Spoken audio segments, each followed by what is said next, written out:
Hola, hola, bienvenidos a Bifurcadamente. Hoy estaremos conversando de un tema importantísimo, que es acerca de las creencias limitantes.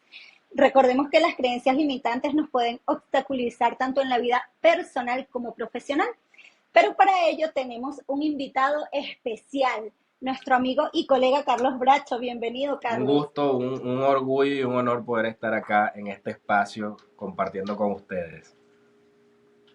Bienvenido, Carlos. Gracias por estar aquí con nosotras. Bueno, Carlos, un honor que tú hayas aceptado esta invitación. Cuando nos planteamos el tema de creencias limitantes, lo que ha sido mi experiencia, mi opinión personal y particular, para mí las creencias limitantes han sido cultural y de religión, han ido de la mano con eso, a nivel social. Y yo dije, ¿quién mejor persona para invitarla aquí a nuestro episodio? Mi amigo Carlos Bracho, que uno lo ve y uno no se imagina la creatividad que hay en esa cabeza y todas las estructuras sociales que él ha tenido que romper para lograr todos los objetivos que se ha planteado. Entonces, por favor, yo quiero que compartas con todos nosotros cómo ha sido ese Bueno, proceso. antes que eso te digo que con esa presentación, imagínate, yo estoy súper feliz, súper contento de estar en este espacio compartiendo con ustedes y muy agradecido, ¿no? Si hablamos de patrones de sociedad y de romper barreras, pues bastante complejo y que ojo, que no es que ya pasó, es que sigue pasando y que incluso eso yo creo que empezó desde el colegio. ¿Y por qué empieza desde el colegio? Bueno, porque yo no era el típico jovencito que bueno, que era muy tranquilo, sino que era un jovencito con una banda de rock desde los 13 años, que tenía piercing, que tenía tatuajes, rebelde, Irreverente. pero una rebeldía artística, es decir, no era una rebeldía guiada hacia el vandalismo, sino hacia el arte, hacia una expresión, hacia mostrar, yo me quiero pintar el cabello de amarillo porque me lo quiero pintar amarillo. Y por eso en el colegio me lo tienen que aceptar. Entonces eran esos choques y esas barreras que, o sea, digamos, marcaba en algún momento un precedente y que el tema está en que yo siempre me he caracterizado, a mí me gusta mucho el liderazgo. Y si yo no soy líder en un sitio, yo no estoy en ese sitio. Yo me voy de ese sitio y busco donde puedo ser líder. Entonces en el colegio yo buscaba imponerme, yo buscaba ser líder y evidentemente como líder, si yo me tatuaba, los demás se tatuaban y así pasó. Cuando yo me hice mi primer tatuaje, empezó entonces esa ola en el colegio de chamitos a querer hacerse tatuaje y los problemas con los papás, igual cuando el primer piercing. O sea, que tú eras esa manzanita podrida del árbol, como Era, dirían nuestros padres en la No, Claro. hombre, era un líder a tal influyente. punto que En esta época te podría decir que era un líder influyente. así mismo, es que pasaba tanto. Imagínate que yo tengo un gran amigo, es mi hermano, y se llama Adrián Martínez Chon, le mando un saludo. Y el papá de él le dijo, nosotros tenemos una anécdota muy graciosa y bonita, porque el papá de él casi que le prohibió que se la pasara conmigo porque yo y que era mala influencia, solo por cómo me veía. Hasta que John, Adrián, le dice, papá, pero es que el mala influencia soy yo. O sea, Carlos es el más tranquilo de todo. Yo soy el que bebe, el que fuma, el que rumbea. Carlos lo que hace es hacer música y le gusta su arte y ya. Entonces, pasaban ese tipo de cosas hasta que, claro, las personas cuando te conocen dicen, ya va, pero es que esto es otra cosa completamente distinta, ¿no? Es que es típico de nuestra Bueno, sociedad en Latinoamérica, por decirlo de alguna forma, que siempre te juzgan por cómo te Sin ven. duda. Y aunque ha pasado mucho tiempo, ya tenemos mucha más información, sabemos que los tatuajes no están relacionados directamente a cómo te comportes, pero aún así todavía siguen, tenemos esos sesgos en la sociedad.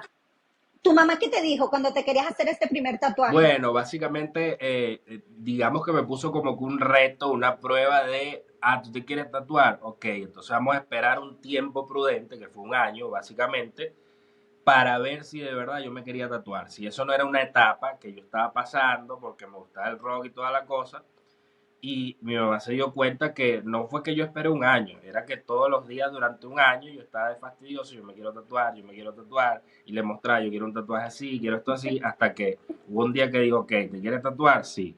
yo te voy a acompañar, yo te voy a llevar como que para ver que toda la parte de sanitaria estuviese bien. Entonces, bueno, me acompañó y desde allí, digamos, empezó mi proceso a los 14 años de tatuarme. Poco a poco, como que cada año me hacía un tatuaje, ahorita tengo 25, 26 tatuajes, algo así, y no hay ningún problema. De hecho, tengo hasta el retrato de mi mamá, ¿sabes? O sea, siempre, tampoco era que buscaba y me tatuaba cualquier locura, sino cosas que artísticamente expresan algo. Conociendo un poco tu perfil, no solamente ha sido desde la infancia, sino también desde la adultez, que has tenido que atravesar todos estos como tabúes sociales de creencias limitantes para poder asumir distintas a cargos a nivel profesional. Eh, Cuéntanos un poquito cómo ha sido, haznos un resumen bien fácil de comprender. Estos retos no han significado algo como que tan fuerte o negativo para mí, porque es como que cuando yo veo que alguien está predispuesto o piensa algo que no soy, eso es un reto para mí en el sentido de, ya va, o sea, yo no soy eso, yo voy a demostrar con mis acciones, con mis actos y con resultados, que es lo más Cierto, importante, me con encanta. resultados, que no solo estás equivocado o equivocada, sino que soy muchísimo mejor hasta que tú en lo que tú haces, ¿sabes? Entonces yo me pongo ese reto.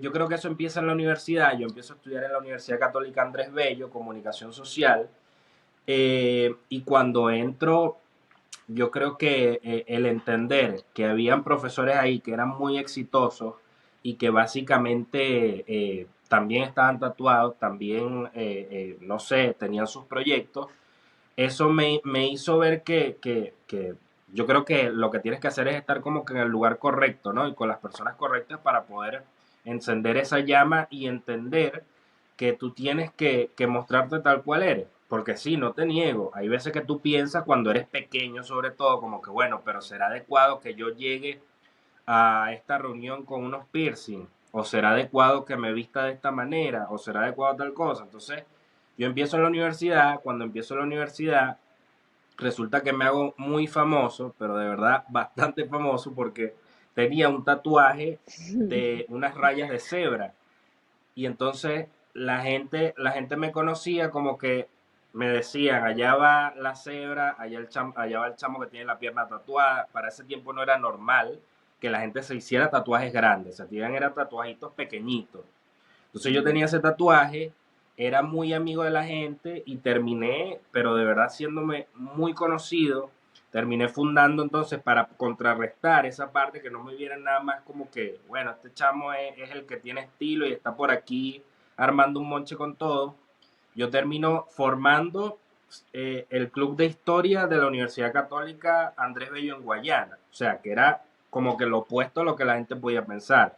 Termino Mm. haciendo actos de curaduría de arte en la Universidad Católica Andrés Bello, en componenda con el Museo Jesús Soto y con grandes curadores de arte.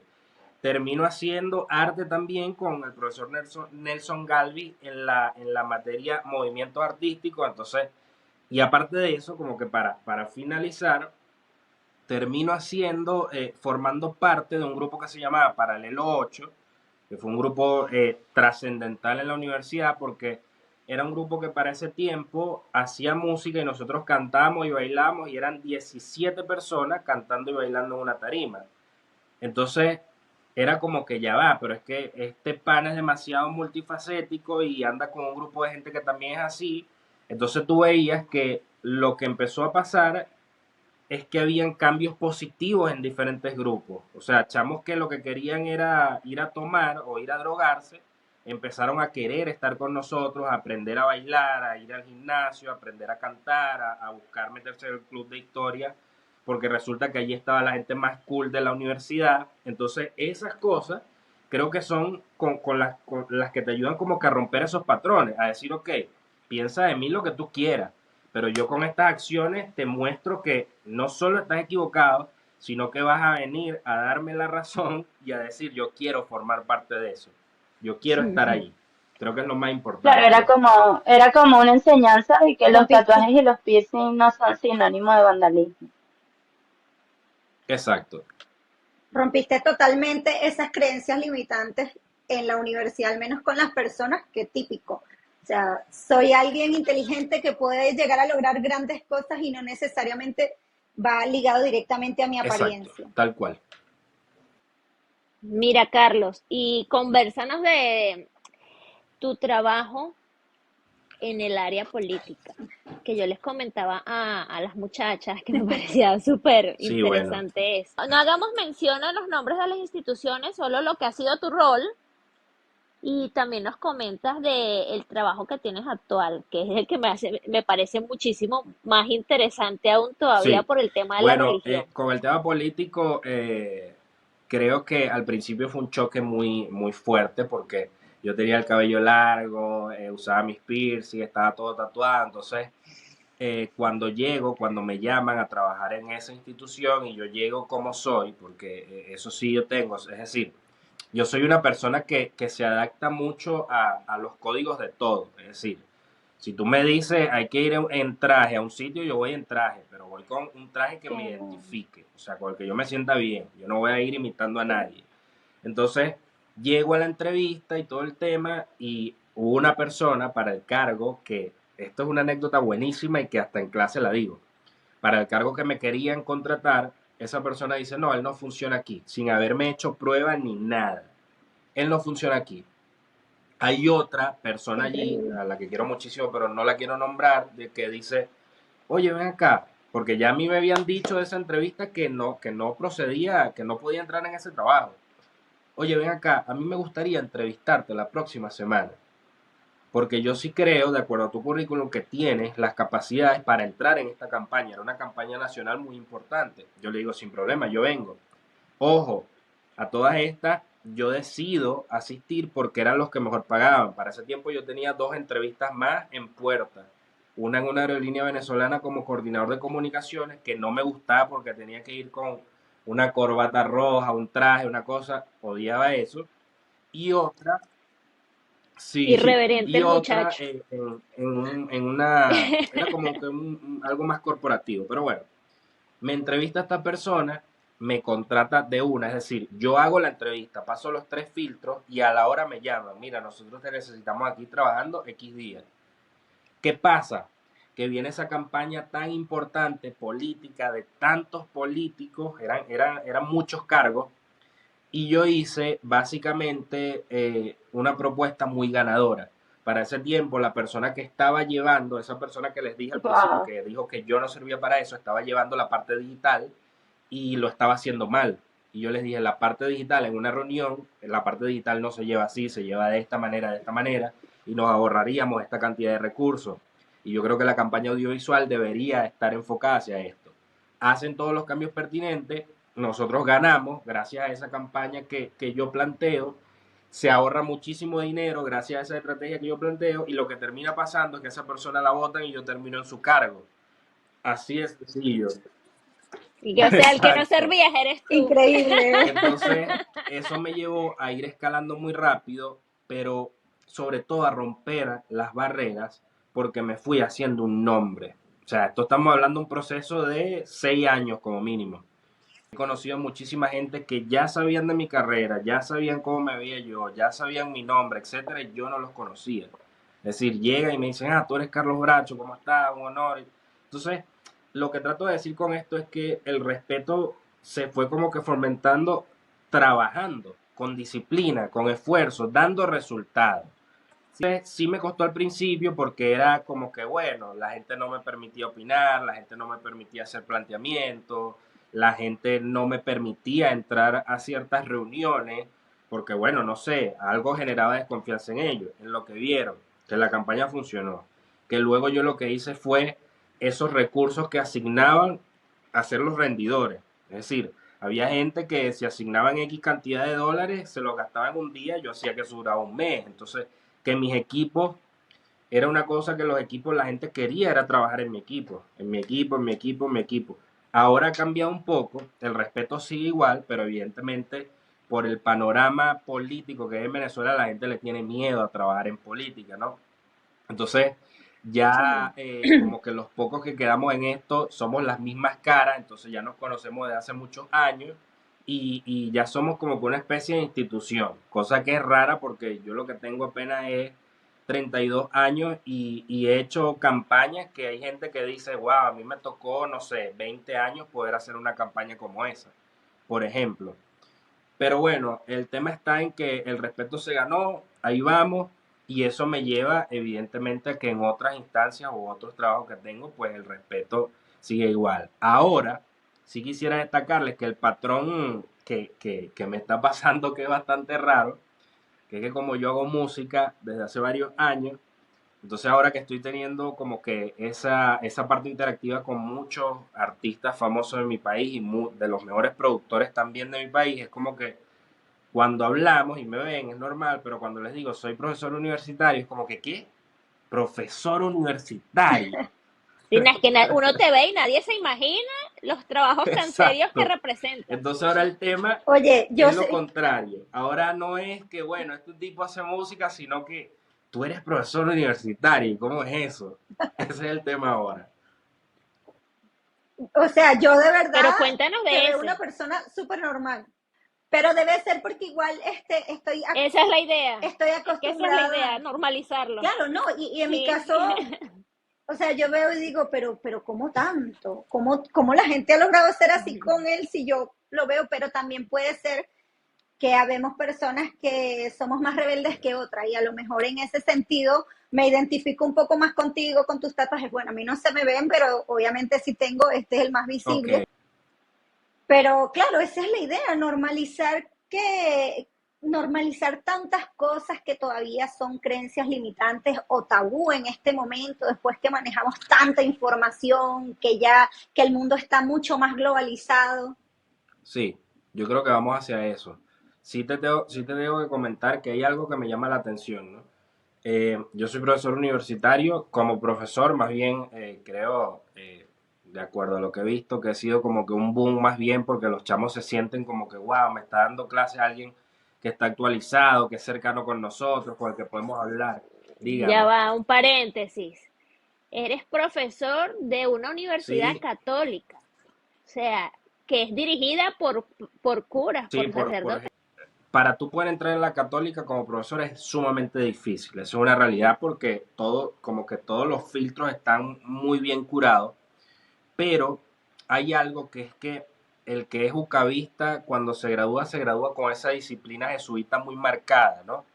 Entonces, tú entras allí y ya sabes cómo es la estructura, cómo te tienes que comportar, cómo te diriges, y no es por nada, pero los que estamos somos profesionales élite para poder dar clases allí. O sea, son clases magistrales de 4 horas en las que tienes un salón de 60 personas y tienes que prepararte. No puede ser cualquier profesor. Entonces, el filtro para entrar, sí te confieso que fue difícil. O sea, eso no fue que yo envié currículum y entré.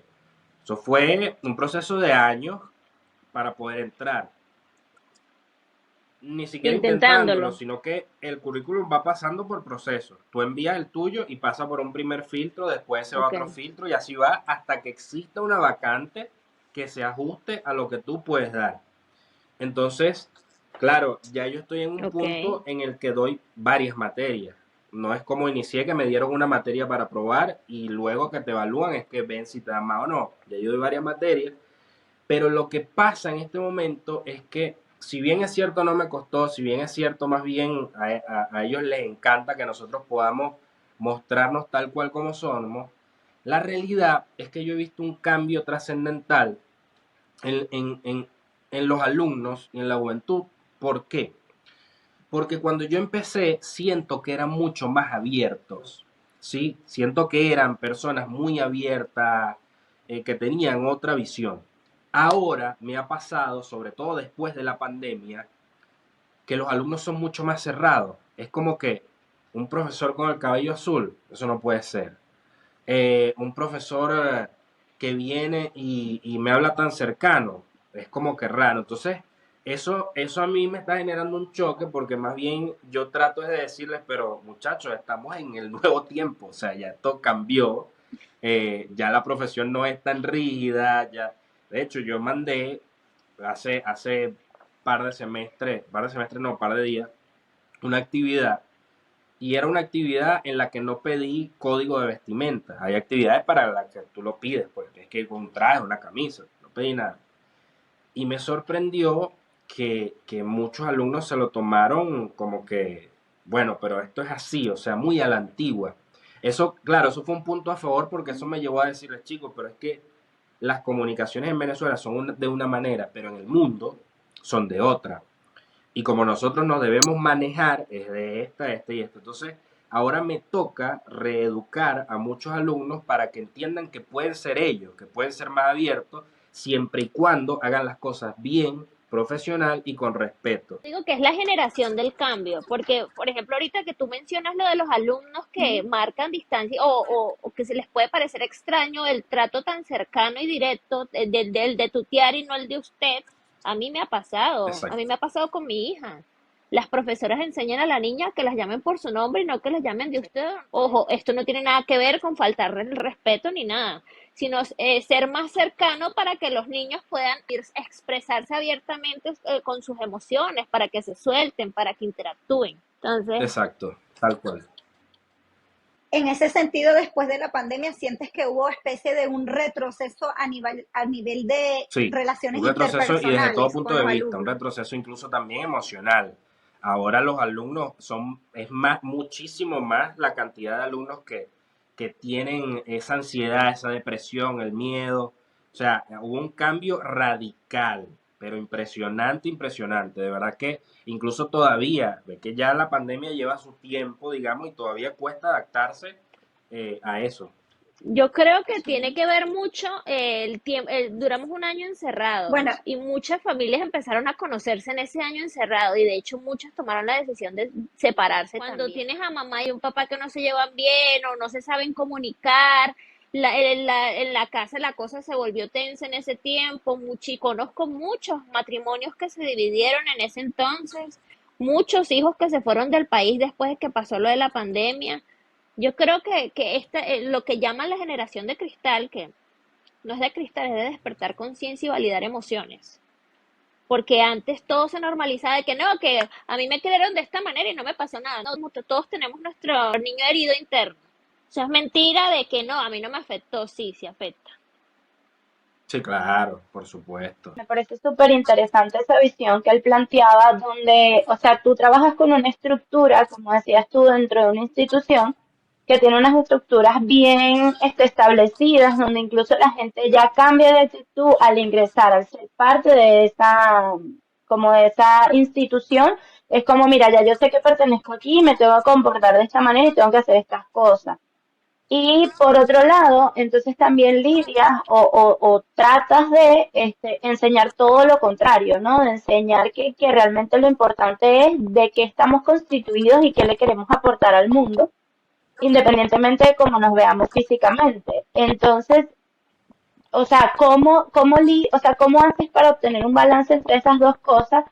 Y con la importancia de que pues estás entrando en la mente de personas, de chamos que son el futuro del país y que pueden ser el futuro en cualquier otra parte del mundo.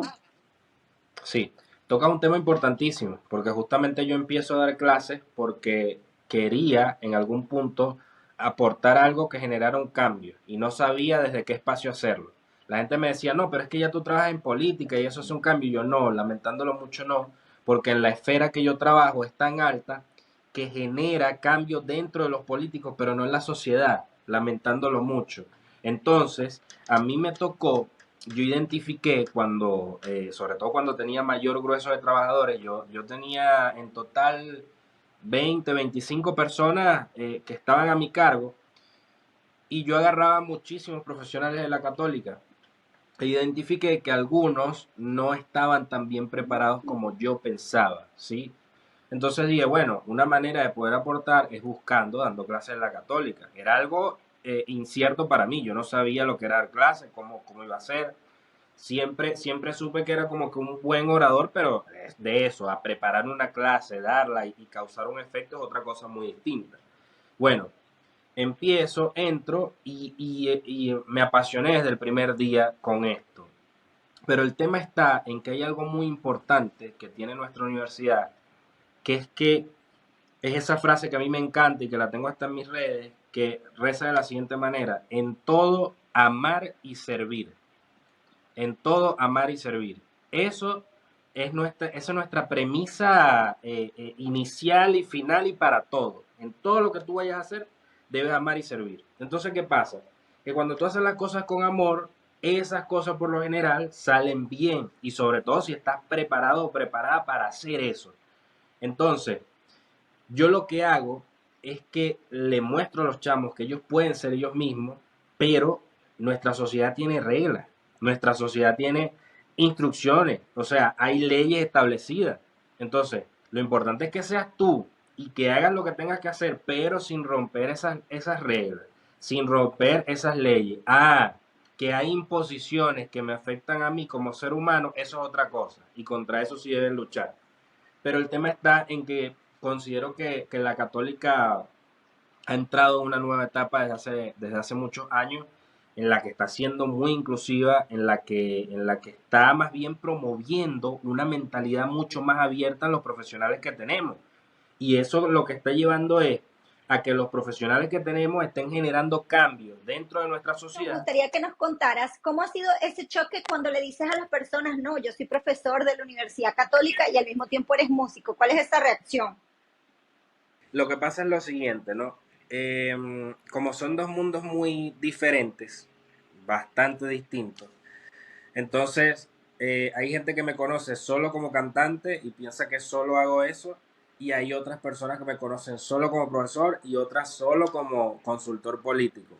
Entonces, cuando hay una que no sabe que yo hago alguna de las otras dos, siempre es un shock, siempre hay que sentarse y decirle yo hago esto, esto y esto, entonces te buscan en las redes y te voy a seguir y no sé qué cosa y empieza la cosa, ¿no? Pero entonces, claro, ya cuando se dan cuenta que las tres cosas son mi esencia y que las tres cosas las hago bien, es como que, ah, no, pero es buenísimo, ¿no? Entonces te dicen, cuando tú ves que estoy de vacaciones, pero y tú no estás dando clase, no me digas que te saliste, que me gusta ver la historia, no sé qué cosa, ok. Cuando hay un tema que no sé, que ya lo dejé de promocionar porque voy a sacar otro, no me digas que vas a dejar de cantar, eso no puede ser. Entonces tú ves que la gente empieza con el proceso. Pero el tema está en que siempre, siempre me pasa, es demasiado cómico porque hay que como que explicar, ¿no? Porque me ha pasado que me encuentro una persona, no sé, me ha pasado que en la católica a veces me invitan a X actos, pues, a hacer recibimiento de alumnos y debo hablar y conversar y tal. Entonces de repente me ven en otro lado que tiene que ver con la música o la política y la gente queda como que con una cara de shock toda rara. En estos días me pasó que fue algo demasiado cómico y que hasta tuve que poner como que mucha disciplina porque estaba en clase y hay una versión de un tema de Cumbia Villera que saqué mayor cosa. Entro al salón y hay una de las alumnas con la computadora puesta viendo el video, me ve y lo quita. O sea, como que me cachó viendo el video de él. Estoy haciendo unas correcciones de evaluaciones y de repente escucho la musiquita por allá, después por allá, y le dije, señores, estamos en clase, aquí no estamos en tiempo de escuchar música ni de nada, me puse súper estricto, pero me da risa porque en algún punto ya los alumnos en este tiempo ya lo están asimilando, es decir, no es como antes que al menos para los alumnos era un choque, o para otros profesores, o para directores, etcétera, sino que ya la gente sabe, no, Carlos es cantante y es profesor y hace estas dos cosas. De hecho, la Católica me ha brindado mucho apoyo porque yo en mayo tuve que ir a hacer gira de medios y algunos contactos en Argentina y sin problema, ¿sabes? Mira, sí, puedes ir y puedes dar estas clases en línea. Y los alumnos me preguntaban, profe, ¿cómo le va por allá? ¿Y a quién ha conocido? ¿Y qué ha hecho? Entonces, ese tema que yo me lo disfruto. Me parece sabrosísimo, me parece que eso los inspira también. Tengo alumnos que me decían, profe, usted me ha enseñado que en algún punto yo puedo tener una profesión y también puedo ser DJ, también puedo ser bailarina, también puedo ser cantante, o sea, eso no me limita. También me ha pasado que padres se me han acercado y me han dicho que gracias a los cambios que he hecho, sobre todo de actitud en sus hijos, pues ellos querían conocerme, o sea, ellos querían saber quién es ese profesor que ha hecho estos cambios. Me pasó hace varios semestres con un joven que era muy amable y muy tranquilo, y resulta que en su casa era muy violento, excesivamente. Mm.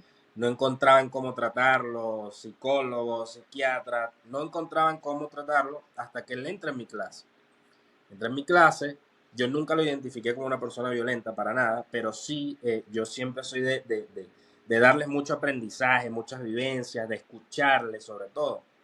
Y eso llevó a que ese joven dejara de ser una persona violenta, se enfocara en sus estudios, en sus metas, en lo que quería hacer, y ese enfoque en su emprendimiento y en sus cosas lo apartó de la violencia y del estrés y de las cargas emocionales que tenía. Entonces, eso me ha pasado mucho y es lo que me lleva como que a seguir siendo auténtico, a tratar de seguir siendo cercano. Hay jóvenes que a veces te hablan mal, te responden mal, te voltean los ojos y tú no puedes simplemente llamarle la atención. Tú tienes que identificar qué es lo que está pasando allí, cuál es la carencia emocional, qué es lo que está pasando en su casa que lleva a que ese joven esté de esa manera. Hay jóvenes allí que perdieron a sus padres en la pandemia, hay jóvenes que van allí y no comen durante todo el día. Y tú dices, bueno, pero está en una universidad privada, ¿cómo que no comen? Sí, porque es que toda la familia está haciendo el esfuerzo para pagar esa universidad. Y no queda más que para pagar y para pagar el transporte y para que coma una vez al día. Eso sigue pasando hoy en día, ¿no? Entonces, esas cosas tú tienes que saber canalizarlas y buscar cómo hacer que eso no siga siendo una debilidad, sino que se transforme en una fortaleza que te lleve a decir, yo sí puedo, yo lo voy a lograr, yo quiero ser así. Que así como ellos aprenden de ti, tú también aprendes de ellos. 100%, 100%. De hecho, a veces yo tengo un mal día en el que digo, Dios mío, yo no quisiera dar clase hoy, o sea, yo no estoy para esto. O tengo una reunión política a las 7 de la mañana, salí molesto, a las 10 de la mañana tengo clase y no sé, no quiero ir, pues.